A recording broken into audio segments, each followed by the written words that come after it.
Saya sebenarnya amat menyerulah kepada mereka anak-anak muda,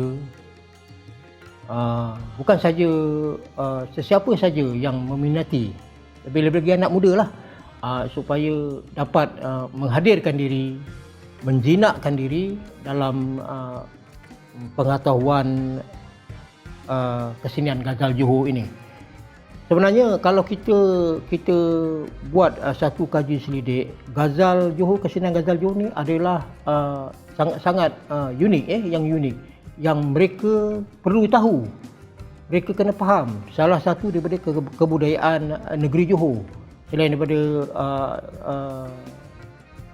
lain daripada kesenian yang lain lah, maksud saya zapin, kuda kepang, keroncong dan sebagainya.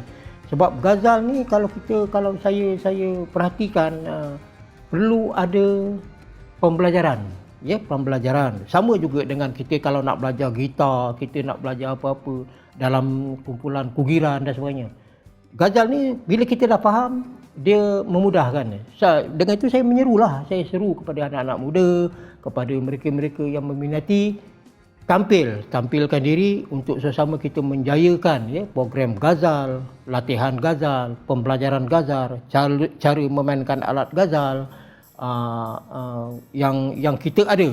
Jadi datang ke muzik kita, muzik Ghazal, muzik kita, datang untuk daftarkan diri, kita sama duduk bersantai bermain Ghazal, mempelajari secara basic, dan seterusnya kita memahirkan diri dalam permainan alat muzik Ghazal. Rasa saya tidak ada masalah sekiranya anak-anak, adik-adik dan sebagainya untuk meminati. Sebab ini adalah kesenian kita, kesenian Ghazal Johor, dipersilakan.